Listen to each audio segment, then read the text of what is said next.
Merci beaucoup à tous d'être présents pour cette session qui, je vous le promets, va être passionnante puisqu'on va s'intéresser aux innovations communautaires pour la protection de l'enfance. Donc des projets innovants qui impliquent et partent des communautés, mais qui peuvent être répliqués et élargis au niveau national. Donc on est vraiment dans cette dynamique d'aller voir ce qui se passe à la base quelque part dans une perspective d'élargir ça vers le haut, donc dans cette dynamique de la base au sommet, d'où l'intitulé de notre session. Je suis Sandrine Le Renard, responsable de la protection de l'enfance pour le Bureau international des droits des enfants, et je serai votre facilitatrice pour cette session. Alors, nous avons le plaisir aujourd'hui d'être accompagnés de Corneille Muhindu Kambere et de Walid Djebili. Je vais les présenter en détail dans quelques instants, juste avant leur présentation. Nous allions aussi être accompagnés par Kaloulou Maïcha Cheli, qui a malheureusement souffert d'un accident et qui ne peut pas être présent avec nous aujourd'hui, mais on lui souhaite bien évidemment un prompt rétablissement. Je vous rappelle que tout au long de la session, vous pouvez écrire vos questions dans le chat. Donc, on va avoir la présentation de Corneille, de Walid, et après, on prendra un temps pour débattre, répondre à vos questions, réfléchir ensemble. Donc, n'hésitez pas vraiment tout au long de la session à mettre vos questions dans le chat. Alors, avant de commencer et de passer la parole à nos invités, on voudrait vous demander votre avis. Pour ce faire, on va utiliser un Mentimeter, donc Menti pour les intimes. Là, vous devez commencer à avoir l'habitude un petit peu de ce type d'outil. On l'a beaucoup utilisé dans les sessions de l'Alliance. Mais donc, pour ceux qui ne connaissent pas, c'est un outil très simple à utiliser. Vous allez avoir le lien qui apparaît dans le chat. Vous voyez, le lien est apparu déjà. Vous cliquez dessus. Vous vous connectez, donc vous pouvez cliquer dessus avec votre ordinateur, avec votre téléphone portable, et on va vous poser 4 questions et vous allez pouvoir y répondre. Donc n'hésitez pas à nous dire si vous rencontrez un enjeu technologique. Pour rentrer sur le lien du Menti, on va vous laisser quelques secondes. Donc vous cliquez sur le lien. Super, ça commence à apparaître.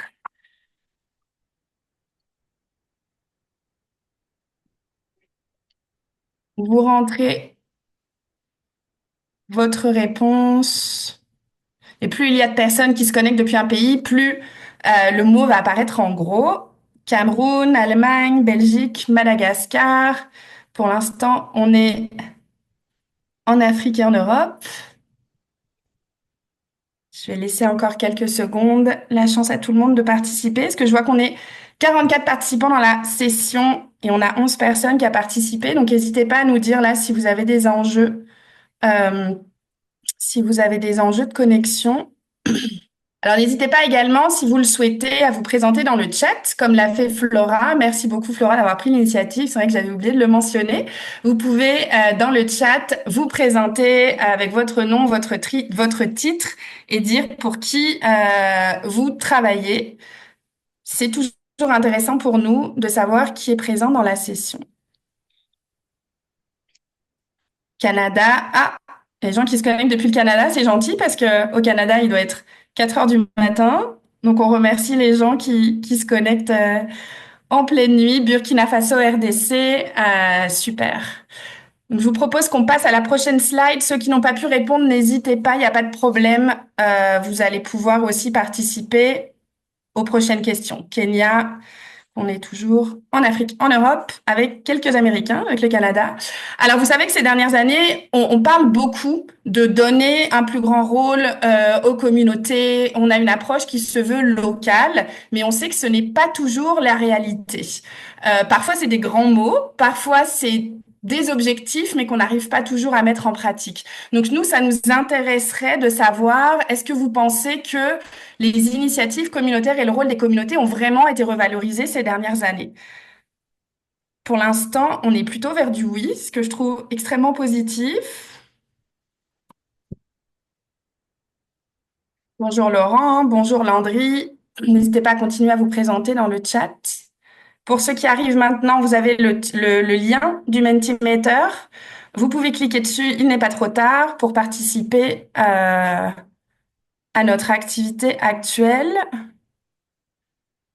Eh bien, je trouve que c'est quand même extrêmement positif. C'est intéressant de savoir que vous avez cette sensation-là, n'hésitez pas plus en amont. On pourra en discuter aussi à la fin du panel, si vous voulez qu'on revienne là-dessus.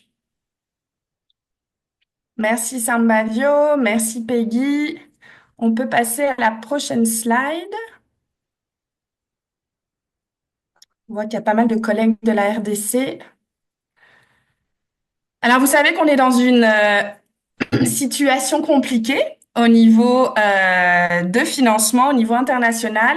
Alors, on voulait savoir si, à votre avis, vous pensez que la réduction des financements au niveau international va contribuer à la relocalisation de l'aide.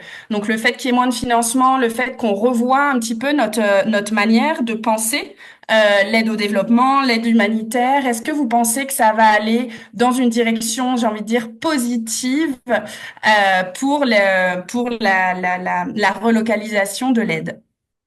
Plus ça va, plus on rentre sur des questions philosophiques.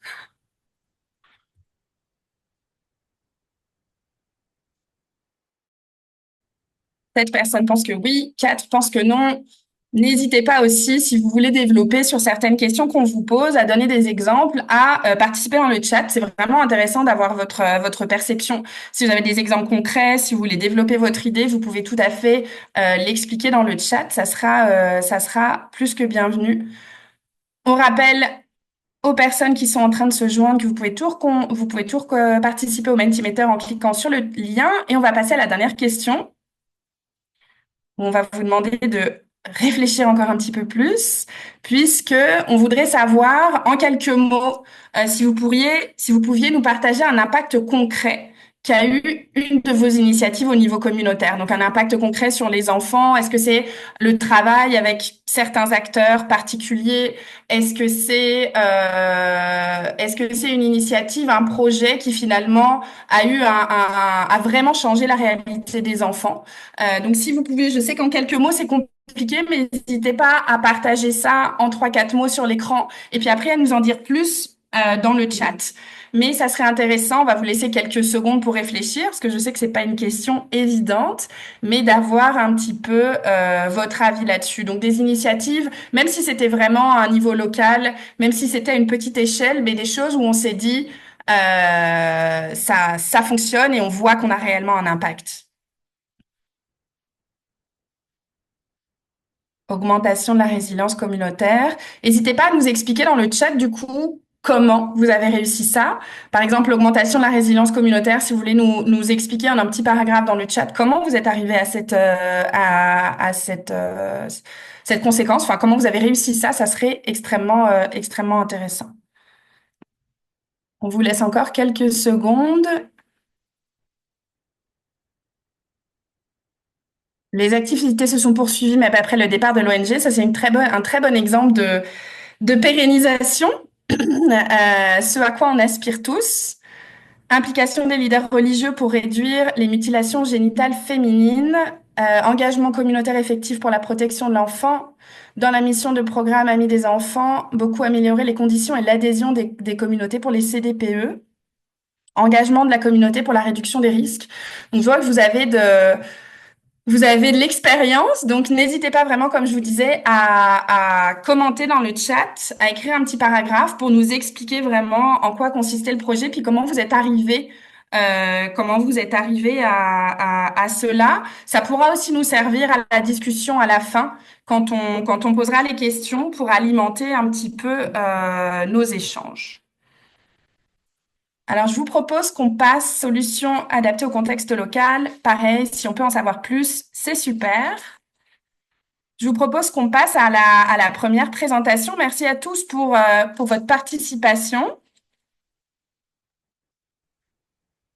Alors, je vais maintenant passer la parole à Corneille Muindu Kambere. Donc, Corneille est psychologue et a plus de 10 ans d'expérience dans la protection de l'enfant en République démocratique du Congo.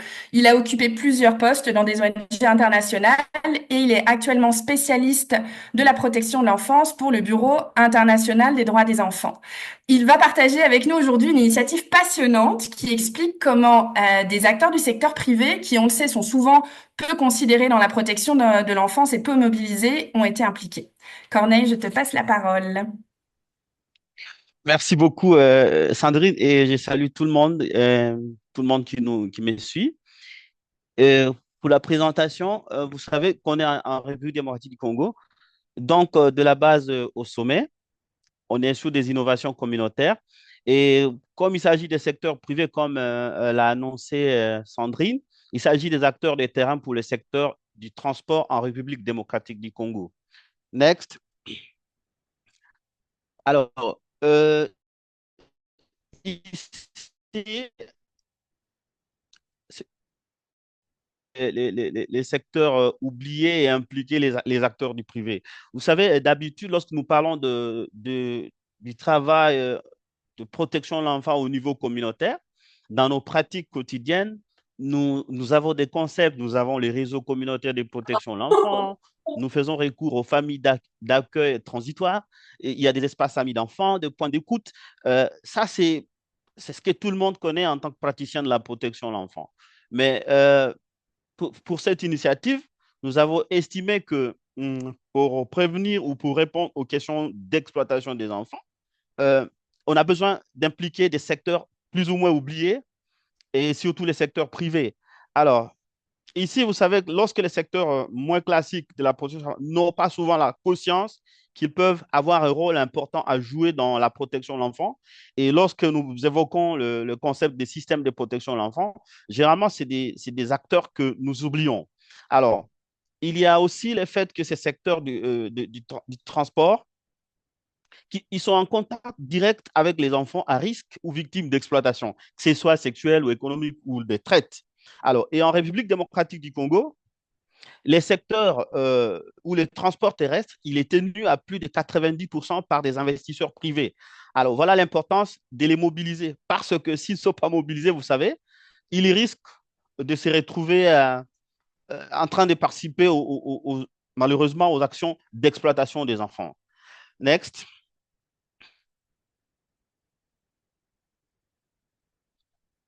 Voilà, je disais, next, s'il vous plaît. Alors, pourquoi travailler avec les transporteurs? Tenez, il y a d'abord un très faible contrôle de ces acteurs au niveau de la RDC. Et les risques que ces transporteurs, comme je l'ai dit, participent aux actions d'exploitation des enfants sont élevés. Et si les transporteurs sont sensibilisés, ils sont informés, ils sont mobilisés sur la protection des enfants contre l'exploitation, ils pourront significativement contribuer euh, à prévenir cela ou à y répondre. Et il est aussi un fait que la coordination entre les acteurs n'existe presque pas, ou lorsque la collaboration existe entre les... Donc, je peux évoquer les transporteurs et la police. Il y a beaucoup de difficultés parce qu'il y a assez souvent des questions de monnayage de toutes les interventions euh, de la police. Voilà. Donc, tout ça, c'est des choses, c'est des faits qui sont réels, qui font finalement qu'il y a nécessité de travailler avec les transporteurs. Donc, si c'est un enfant ou un adulte qui veut quitter un point A pour aller à un point B, généralement, il doit faire recours au transport. Et ça implique les interactions que les transporteurs ont tout le jour avec des enfants. Pedro, next.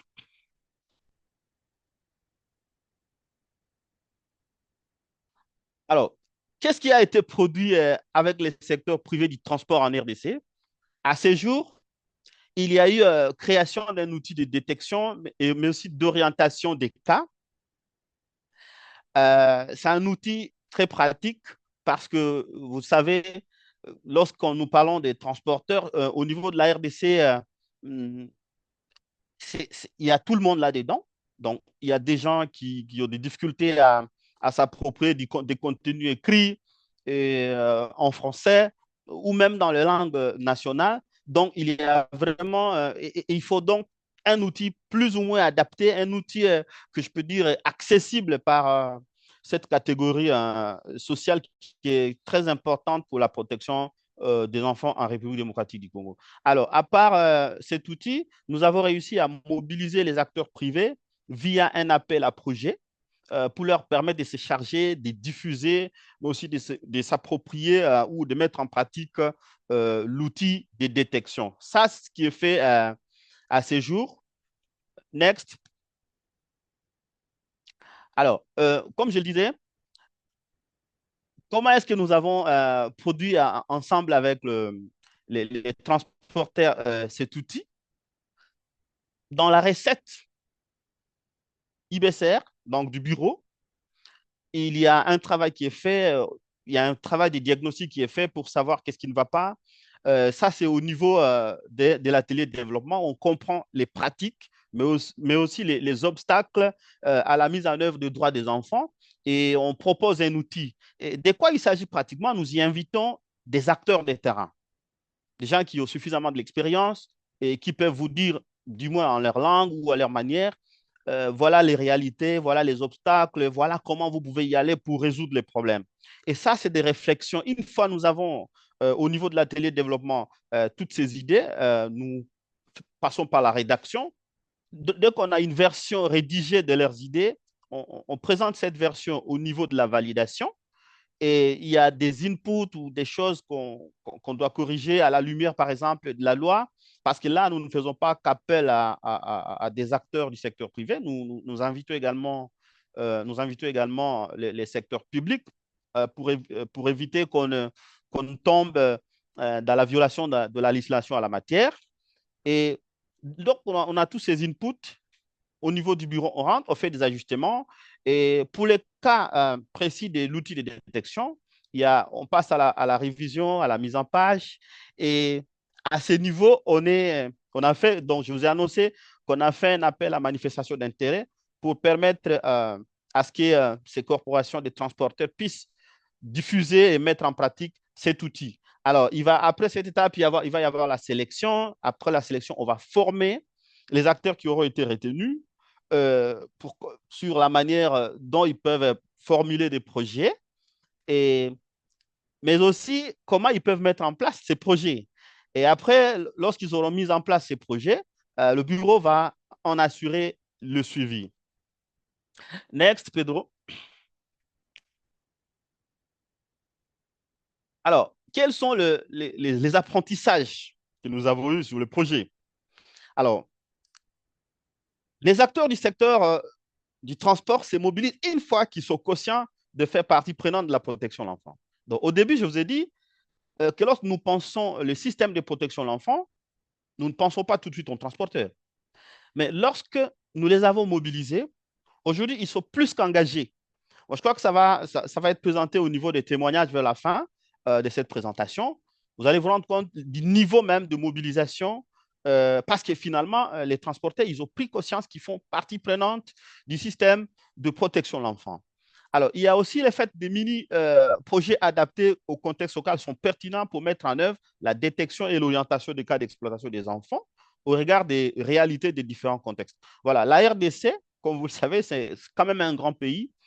Traverser d'un bout à l'autre, vous pouvez faire jusqu'à 2000 km. Ce n'est pas le même contexte partout. Par exemple, lorsqu'on est au niveau de l'Est du pays, c'est plus la guerre. En fait, là, c'est vraiment des urgences. Alors que lorsque vous êtes au niveau de l'Ouest, il y a toute une autre réalité et il faut, comme on a dit, localiser ou contextualiser les interventions dans les cas de mini-projets. Alors, un autre apprentissage, c'est l'importance d'articuler l'action des acteurs privés avec l'action des ministères concernés. Voilà, ça justifie pourquoi, en parallèle, nous sommes en train de développer une trousse de formation à destination des agents et inspecteurs du ministère du Transport. Donc, on ne peut pas se mettre. Donc, en fait, ça répond à une logique telle que lorsque les cas sont détectés ou ils sont orientés, il y a toujours un service de tutelle. Ça, c'est l'État donc, qui régule ce secteur du transport. Il doit aussi être formé sur, effectivement, comment est-ce qu'on au niveau de l'État, on va gérer toutes ces informations, comment est-ce qu'on va orienter les cas. Next, Pedro. Alors, il y a quand même des défis, comme vous l'avez observé. Vous savez, mobiliser des acteurs via des processus qui connaissent davantage les ONG n'est pas facile. Donc, vous trouverez que c'est des associations de gens en fait, ils s'organisent pour être des transporteurs, mais ils ne sont pas trop habitués aux procédures des ONG quand nous parlons des appels à manifestation d'intérêt, faire des propositions de mini-projets. Donc ça, c'est des choses qui sont plus du côté des ONG ou plus ou moins des sociétés suffisamment organisées ou des startups bien organisées. Alors que pour les associations, les corporations des transporteurs, c'est vraiment, ça, c'est vraiment un défi. Un deuxième défi, c'est la disponibilité limitée des acteurs étatiques. Donc, lorsqu'on regarde le nombre d'agents ou inspecteurs du ministère des Transports par rapport à la superficie de la RDC, donc on se rend compte qu'il y a suffisamment de défis et que ils sont plus concentrés dans les centres urbains, alors que lorsque vous rentrez un peu plus loin, donc les personnels commencent à manquer.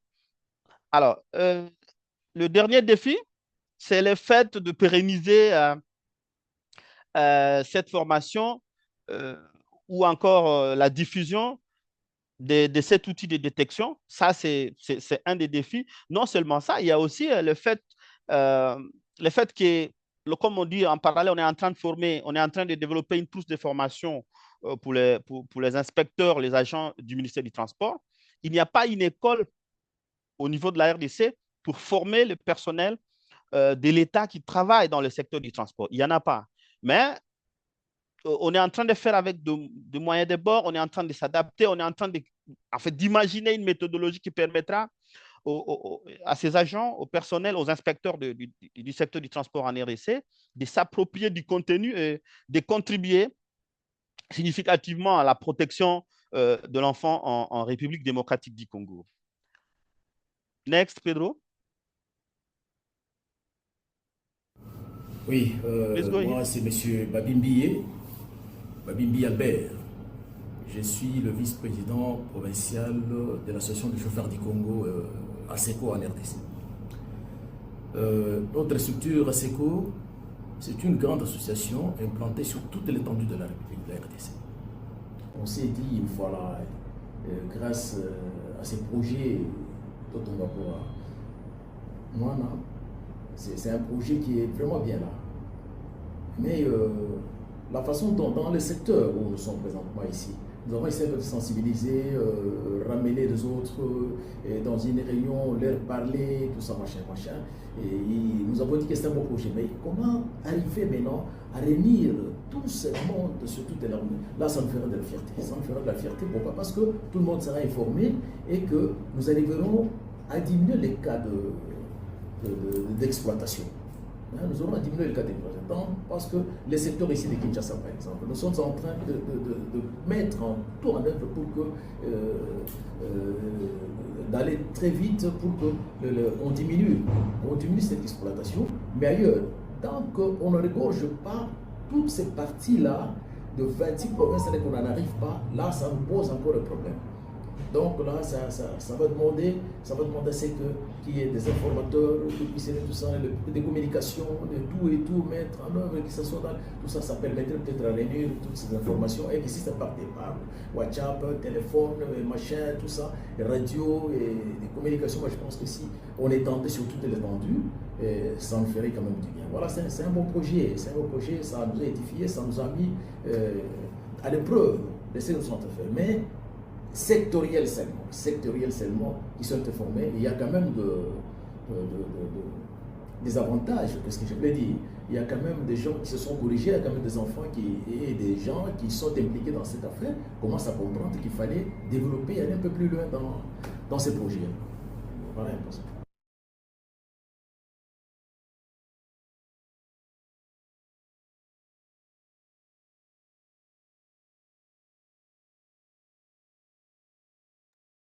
Voilà, donc ça, c'était les témoignages d'un transporteur de l'association. C'est vraiment la principale association de chauffeurs de la RDC, donc les chauffeurs du Congo qu'on appelle ASECO.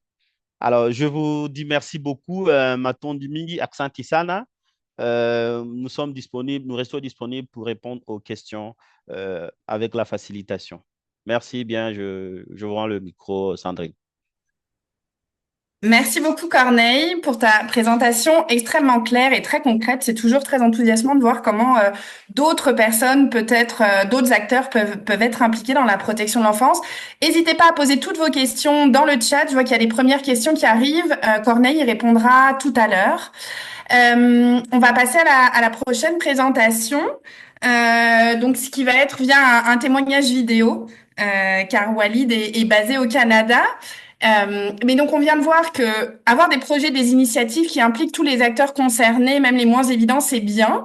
Mais pouvoir effectivement savoir quel impact on a eu, bah, c'est encore mieux. Je pense qu'on a tous des difficultés quand il s'agit d'évaluer nos projets. Je pense que le secteur de la protection de l'enfance est particulièrement difficile à évaluer. Parfois, c'est compliqué de savoir quel impact on a une fois nos projets terminés, au-delà des activités réalisées, de savoir vraiment concrètement quels changements nos projets ont pu amener. Et c'est ce sur quoi Walid va parler, c'est ce qu'on va découvrir avec son témoignage.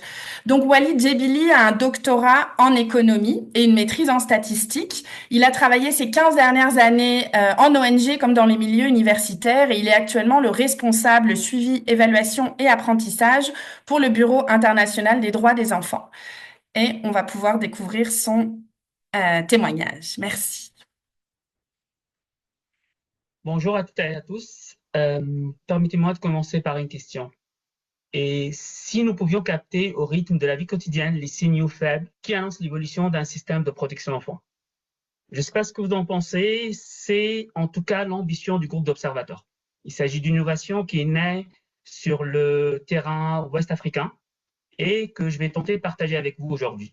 Je dirais de ce groupe en 2 phrases, c'est observer au quotidien de façon continue, naturelle, objective et non intrusive, mais aussi apprendre dans le contexte en temps réel et décider d'une manière plus adaptée. Là, c'est des acteurs locaux qui sont indépendants du projet, qui documentent en continu ce qu'ils voient, entendent ou parfois ce qu'ils perçoivent en prenant part à des activités. Ensuite, nous combinons ces récits avec nos données classiques pour évaluer ce que nous sommes en train de faire, ce qui est en train de se passer aussi sur le terrain. Cela crée une sorte de boucle de rétroaction dynamique qui colle avec au principe de la gestion axée sur le résultat et en fait qui change vraiment la façon dont la redevabilité se vit dans les communautés. Je dirais pourquoi cette approche? Il y a 3 raisons. La première, je dirais, c'est l'implicite communautaire. C'est-à-dire que si les voies locales interviennent surtout après coup, c'est-à-dire lors d'évaluations ponctuelles. Le second, c'est volatilité des contextes. En fait, il y a les conflits, les déplacements, les nouveaux cadres juridiques, et le temps que nous, on rédige un rapport, la réalité avait déjà changé. Il y a aussi ce besoin d'agilité. C'est-à-dire sans données qualitatives fraîches, nos théories de changement, ils risquent de se figer. Nous avons donc voulu, à travers cette approche, rebrancher le système d'information sur la vie réelle. Mais cela sans alourdir les communautés, ni multiplier les enquêtes. L'approche de groupe observateur, elle repose sur 3 piliers.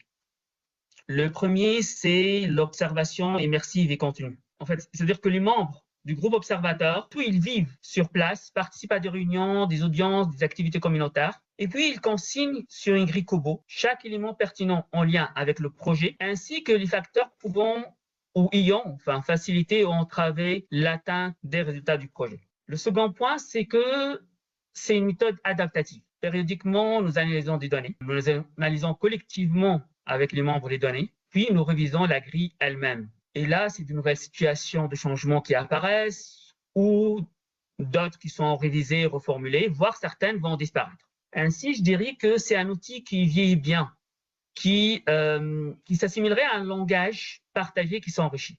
Le troisième pilier, c'est la neutralité par double ancrage. Ce que j'entends par la neutralité par double ancrage, c'est que les membres appartiennent à la société civile, aux structures institutionnelles, aux instances traditionnelles et font partie des communautés. Cependant, aucun d'entre eux n'est bénéficiaire direct des activités de projet.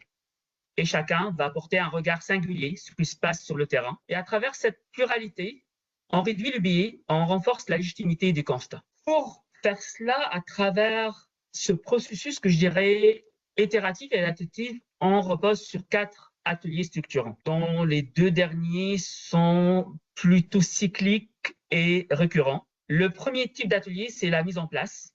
Ça a pour objectif d'amener les membres du groupe à s'approprier le projet, à construire une charte éthique ainsi qu'une feuille de route. Quand je dis une feuille de route, c'est de définir les changements ainsi que les situations qui peuvent montrer ces changements. Le second type d'atelier, c'est un atelier de discussion et d'ancrage. Cela permet aux membres de s'approprier les outils, de clarifier certaines notions, telles que la sauvegarde, participation de l'enfant. Puis le troisième, c'est un atelier d'analyse. Ça leur permet de contextualiser, d'interpréter collectivement les observations. Enfin, on a l'atelier de validation croisée. Pourquoi validation croisée? Finalement, ça permet de confronter, de croiser les constats relevés par les membres du groupe avec d'autres sources, d'autres données collectées qui nous parviennent des enfants, des professionnels, des partenaires de la société civile, etc. Et ces deux derniers types d'ateliers, ils génèrent des recommandations et des ajustements, des propositions d'ajustement pour le projet. Qu'est-ce que nous pourrons gagner à travers cette approche? On note la réactivité. Au Burkina, les observations, elles permettent d'identifier les axes prioritaires d'analyse, de renforcer la lecture contextuelle des dynamiques locales. Cela dit, les ajustements opérationnels à l'échelle du projet restent encore à la phase de discussion et de planification. Deux, je dirais la transparence. L'ancrage des observateurs, il favorise une meilleure circulation de l'information, crée des conditions de dialogue plus ouverts entre projets, communautés et acteurs de protection. Et troisièmement, c'est l'apprentissage structuré. La confrontation périodique de nos hypothèses avec la réalité, ça nourrit une sorte de culture d'humilité opérationnelle.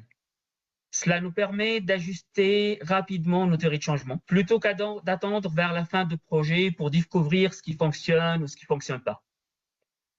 Bref, je dirais que ça donne un projet qui respire au rythme de terrain.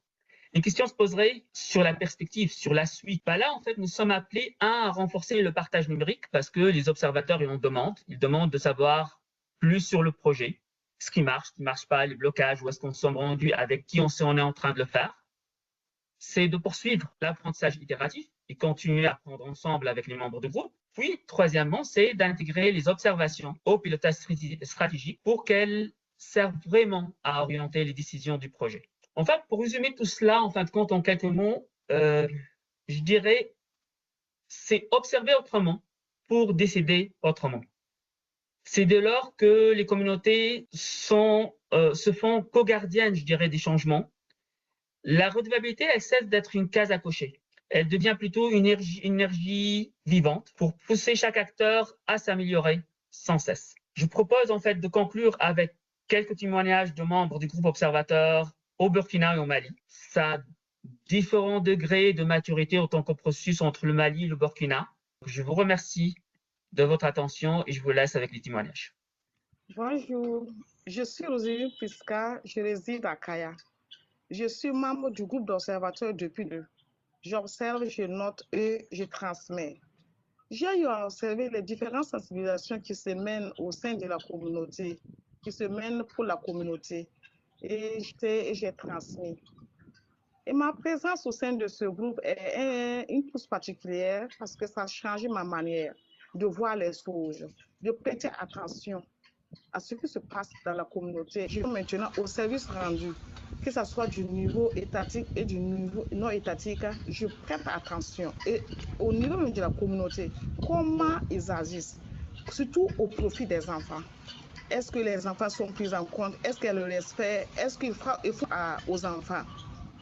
Donc, ça m'a permis vraiment de revoir ma manière de voir. Et je prête attention à tout ce qui se passe. Et ce groupe vraiment est d'une très grande importance parce que ça permet de mutualiser afin d'agir ensemble, de partager les expériences. Ça permet vraiment de se familiariser, de lier des contacts afin de mener la mission parce que c'est différentes localités qui se sont retrouvées. Et chaque localité a sa manière d'agir, sa manière de sembler. Comme nous sommes retrouvés, nous partageons les informations et ça nous donne une autre vision. Et je peux dire vraiment que ce groupe est d'une très grande importance. Il a été mis en place pour constater, pour observer le changement. Est-ce positif? Est-ce que ce que les structures étatiques et non étatiques font au profit de la population, est-ce qu'il y a un respect? Est-ce qu'il y a une considération? Est-ce que les enfants sont pris en compte? Donc, ce groupe est d'une très grande importance et ces genres de groupes sont vraiment à encourager. Je dirais bon courage et groupe d'observateurs, bon vent. Ensemble, nous allons atteindre les objectifs. Merci et bon courage à tous. Je m'appelle Ike Akimou, membre du groupe d'observateurs depuis 2022. J'ai eu à observer un cas dans une formation sanitaire où j'y étais pour des soins. Une femme avec deux jeunes, et la femme avait un enfant malade au dos, elle tenait des documents. Quand elle est à l'agent de santé, n'a pas bien accueilli la dame. D'abord, l'agent de santé s'exprimait en français et la dame ne comprenait. Ce que j'ai appris à travers l'approche du travail d'observateur, c'est une autre vie de mon environnement immédiat. Vraiment, c'est important cette approche parce que bien avant, étant acteur de la civile, acteur de protection, ça me donne une autre vision d'observer l'environnement, les cas de protection de l'enfant, les cas d'échelle et sexisme. Voilà, du fait que ça nous permet de constater, de noter, d'observer et de transmettre aux partenaires IPCR. Donc, c'est pour dire que le groupe d'observateurs Roche novatrice, il y a aux gens que c'est une bonne approche, c'est une bonne opportunité. Le projet que IPCR a lancé, et ça nous permet de pouvoir partager, noter les cas de protection sexuelle et sexiste et faire remonter les informations pour permettre une bonne analyse de la situation. Madame Mariama Ouadet Mohamed Ali, experte communautaire, membre du groupe d'observateurs de la région de Caille depuis janvier 2025. Mon rôle en tant qu'observatrice est d'identifier, d'analyser et de faire le suivi et l'évaluation de tout ce qui est en rapport avec la protection des enfants, notamment la participation de l'enfant, afin d'identifier des progrès réels et positifs, afin de fournir des remontées de qualité et pour permettre un apprentissage adaptatif. Par exemple, quand j'ai assisté à la séance de causerie éducative et conte à l'endroit des enfants de la rue, qui était organisée par un imam et un orateur, tout en impliquant les enfants. Le groupe d'observateurs m'a permis d'être plus assidue, plus attentive et de déceler dans les moindres petits détails les faits qui se déroulent autour de moi. Le groupe d'observateurs démontre un dynamisme dans l'amélioration de la protection de l'enfant. Il permet de faire les différentes localités pour une amélioration des méthodes. Remerciements à l'endroit de l'IBCR, le projet Lakana est un projet très salutaire car il a permis le développement des agents de la protection de l'enfant et d'accroître la participation de l'enfant en même temps de lutter contre la violence sexuelle et sexiste. Bon, pour finir, en fait, j'aimerais remercier tout le monde. Et s'il y a des questions, en fait, ou un besoin d'approfondir, je serai ravi d'échanger après cette session par courriel. Et enfin, si j'ai quelque chose à dire, c'est que ensemble, transformons l'écoute communautaire en un levier d'impact global.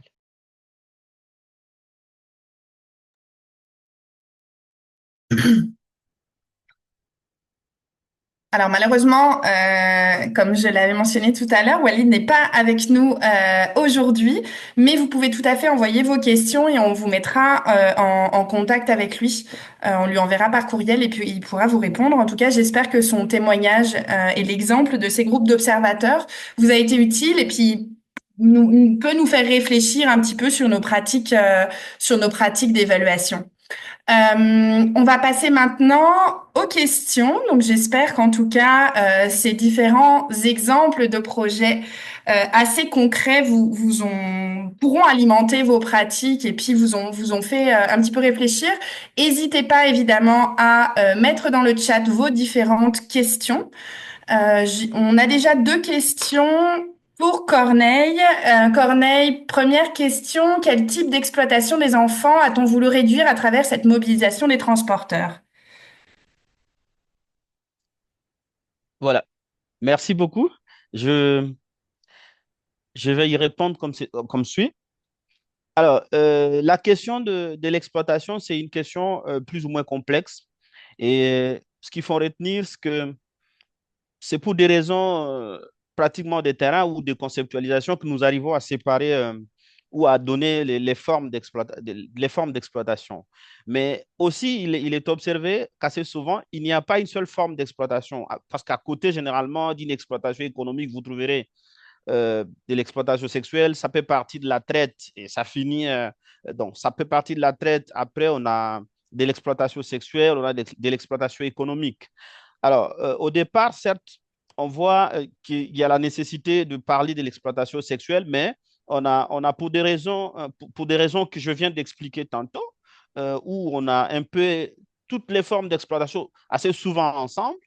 C'est pourquoi on a dit, voilà, on donne un outil qui va nous aider qui va aider effectivement les transporteurs à détecter des cas d'exploitation, mais il ne donne pas que des informations sur la seule forme d'exploitation sexuelle qu'on a constatée, où ça peut partir voilà, de l'exploitation économique, et puis au bout, on voit qu'il y a de l'exploitation sexuelle. Donc, en gros, il faudra retenir qu'on est en train de parler de l'exploitation des enfants donc dans sa forme la plus diversifiée possible. Bien sûr, on est parti de l'exploitation sexuelle, mais vu que généralement, il y a tout ça qui va ensemble, il faudra savoir qu'on remonte des informations, on détecte, mais après, on se rend compte qu'il y a un peu plusieurs formes d'exploitation. Ça, je viens de le dire, de l'exploitation sexuelle, l'exploitation économique, il peut y avoir de la traite et toutes les autres formes d'exploitation qu'on peut rencontrer là-dedans. Comme il s'agit de détecter et de remonter des informations, c'est aux personnes les mieux informées auprès de qui les informations vont démonter qui vont essayer de faire les tris en ce qui concerne les formes. Merci beaucoup, Corneille, pour cette première réponse. On a une autre question plus sur le format de l'outil.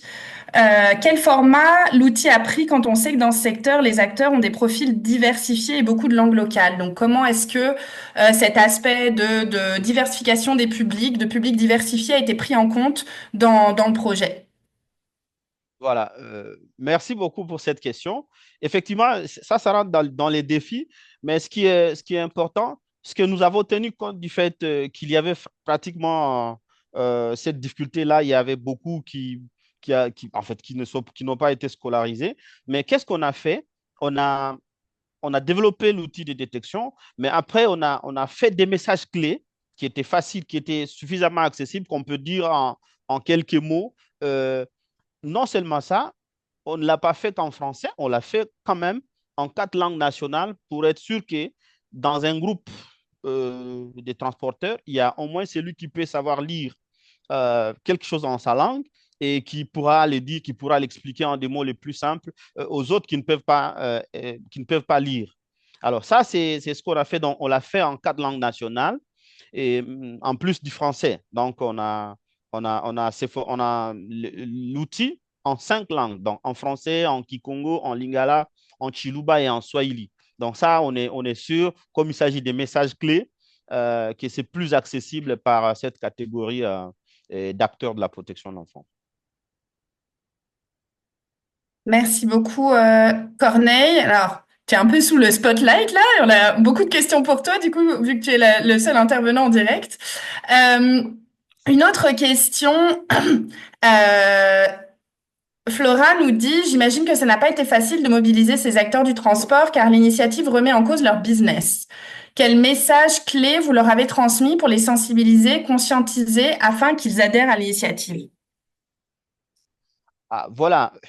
Ce qui est très important, c'est que c'est vrai, aujourd'hui, c'est nous qui semblons aller, enfin, aller de l'avant sur les questions de protection de l'enfant. Mais en réalité, c'est transporter eux-mêmes, c'est des parents, ils vivent ces violences vis-à-vis des enfants au quotidien. Donc, ils ont quelque part aussi l'essence de dire, nous souhaitons y mettre fin, nous avons juste besoin que quelqu'un vienne pour nous orienter. Et je crois que ça a beaucoup joué parce que nous sommes allés vers le secteur, nous leur avons expliqué la pertinence de leur rôle, les rôles qu'ils joueraient au cas où ils étaient présents, ils étaient suffisamment impliqués. Et eux-mêmes, ils ont commencé à nous présenter le problème dans sa splendeur, en détail. Et ils ont estimé, ils avaient déjà des idées de départ pour dire, voilà, on est à mesure, nous aussi, on peut faire ça, mais on n'a pas quelqu'un qui nous soutient. Donc, pour nous, c'est vrai que c'était difficile parce que ça leur prenait de leur temps, mais en réalité, comme c'est des humains, comme cet élan qui nous anime tous, ils ont tout de suite accepté parce qu'ils savaient qu'ils avaient suffisamment de pouvoir sur le terrain du secteur des transports. Merci beaucoup, Corneille. On a une autre question. Quel est le lien entre l'action humanitaire et les types d'exploitation? Je ne sais pas si la personne qui a posé la question pourrait peut-être préciser un petit peu, Simon, qu'est-ce que vous entendiez vraiment par ça? Ce que vous voulez dire, est-ce que dans des contextes humanitaires, enfin le type d'exploitation dans des contextes humanitaires, ou quelle était votre question précise? Si vous pouviez préciser un petit peu, ça nous aiderait à répondre vraiment concrètement. En attendant, n'hésitez pas à poser vos questions. Je vous rappelle que l'enregistrement de la session sera disponible, comme l'a précisé Hani au début.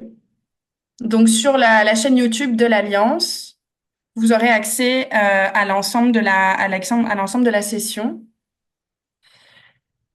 Est-ce que, moi, ça m'intéresserait de savoir, parmi les participants qu'il y a aujourd'hui, si vous avez aussi travaillé avec des acteurs comme ça qu'on peut considérer comme des acteurs négligés, moins automatiquement concernés par la protection de l'enfance. On travaille souvent avec les travailleurs sociaux, on sait qu'on travaille avec la police, on travaille avec les militaires, on travaille avec les ONG. Mais est-ce que vous avez aussi, dans le cadre de vos projets, travaillé avec d'autres acteurs où vous vous êtes dit, bah, c'est pas des acteurs qu'on mobilise habituellement, mais finalement, c'est important qu'ils soient là. On sait que quand on parle de protection de l'enfance, c'est un filet, hein. Plus on va être là, plus on va créer ce maillage, autant en termes de prévention que de réponse. Mais donc, ça serait intéressant de savoir, n'hésitez pas à commenter dans le chat si vous avez travaillé avec des acteurs de ces secteurs que nous, on appelle la négligée. Ça serait intéressant de le savoir. Alors, on a une autre question. J'ai pris en cours la réunion, mais je trouve très pertinent cette approche qui se veut inclusive. Comment cette approche pourrait-elle être transposée dans d'autres contextes, notamment de crise humanitaire avec la mobilité des enfants et des familles? Je ne sais pas trop à quoi vous vous référez. Est-ce que c'est la présentation de Walid ou est-ce que c'était celle de Corneille? Sur la dernière question, ça serait utile de savoir.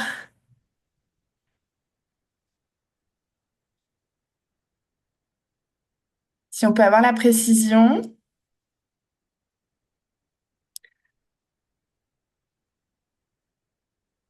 Sur les groupes d'observateurs. Donc Walid n'est pas présent avec nous aujourd'hui. Après, je connais un petit peu le projet. Je peux vous en dire 2 mots là, mais Walid serait beaucoup plus pertinent sur la réponse. C'est sûr que ce qui est compliqué, c'est que sur la mise en place des groupes d'observateurs, on est quand même donc ça fait suite en fait à un projet de renforcement plutôt de capacité. Donc l'idée c'est de voir quelles pratiques ont évolué et comment elles ont évolué. Donc on a le projet qui est développé avec la mise en place de protocoles, des formations, puis après on veut voir quel impact ça a. Donc c'est sûr que dans un environnement qui est extrêmement changeant, puis là on travaille sur les professionnels en fait, ou sur ça peut être la réponse communautaire. Mais c'est sûr que là vous parlez d'un contexte de mobilité des enfants et des familles, bah on pourrait tout à fait évaluer avec ces groupes d'observateurs finalement l'impact que va avoir notre projet sur la prise en charge de ces enfants qui sont en situation de mobilité. Mais ça serait encore une fois les pratiques dans la prise en charge, ça peut être les pratiques des juges, ça peut être les pratiques des travailleurs sociaux, au niveau communautaire des ONG, mais il faudrait que ça soit des gens qui restent quand même à un endroit donné et qu'on puisse parce qu'en fait c'est aussi énormément de changements, c'est un petit peu le biais. Walid pourrait vous en dire plus sur les groupes d'observateurs, mais évidemment on va pas évaluer directement les personnes qui ont été formées. L'idée c'est plutôt de se dire au-delà de la formation de certaines personnes, avec des formations de formateurs, une diffusion plus large, comment ça peut finalement faire des petits et avoir un impact dans tout le secteur. Donc, s'il y a énormément de mobilité, même des acteurs, des professionnels, bah, ça va être très compliqué de mesurer cet impact-là. Je dirais que ça serait un petit peu la limite du système. Mais n'hésitez pas, si vous voulez qu'on vous mette en contact avec Walid, il sera enchanté de vous répondre. Personnel d'entretien, au niveau des acteurs négligés, quelqu'un me répond, personnel d'entretien, gardiennage des écoles, des foyers d'accueil. En effet, je pense que c'est souvent des gens qui sont oubliés. On a beaucoup tendance dans les projets éducation, par exemple, à travailler avec les professeurs. Et puis, quand on parle de détection de violence, et ben parfois c'est souvent en effet le personnel d'entretien qui va voir des choses auxquelles les enfants vont aller se confier. Donc merci beaucoup Laurent pour cet apport. Super. Elena nous dit, en tant que co-responsable du groupe de travail Learning et Développement à l'Alliance, je veillerai à inviter Corneille à un atelier des formateurs de l'Alliance afin qu'ils puissent partager davantage sur le package d'apprentissage pour que d'autres puissent bénéficier de son expérience. L'invitation est donc lancée, Corneille. Il nous reste 5 petites minutes. Je ne sais pas si on a un dernier commentaire, une dernière question. Si quelqu'un veut nous apporter quelque chose. Sinon, je pense qu'on va pouvoir clore la session. Il vous reste 10 secondes pour vous manifester si une question vous brûle les lèvres. Et n'hésitez pas, pour ceux qui sont intéressés, comme je vous disais, envoyez-moi si vous voulez un message privé et puis avec votre adresse email. Et puis, je vous mettrai en contact avec Walid sans aucun problème. Eh bien, merci à tous pour avoir participé. Une dernière question de Sandra sur les 5 dernières minutes. Quels sont les types de projets concernés par l'approche participée par Walid? Donc, en effet, ce sont des projets, je me permets de répondre parce qu'on travaille dans la même structure. Ce sont des projets qui mesurent vraiment les changements de pratique des professionnels. Ça, c'est assez large, c'est-à-dire qu'on travaille avec différents secteurs. On peut travailler avec des secteurs formels, informels. Ça peut être l'éducation, ça peut être la justice, ça peut être en effet des secteurs tourisme, transport, les réseaux communautaires. Donc ça, c'est les secteurs. En revanche, les projets, c'est toujours des projets de renforcement de capacité. Donc c'est des projets de renforcement de capacité qui peuvent passer par soit la mise en place de modes opératoires, donc des protocoles, de comment on va faire les choses concrètement, comment on va interagir avec des enfants, etc., ou des formations, sachant que notre approche est vraiment basée sur les compétences. Donc, quand on forme des acteurs, on ne forme pas sur des thématiques, on forme vraiment sur du savoir-être et du savoir-faire.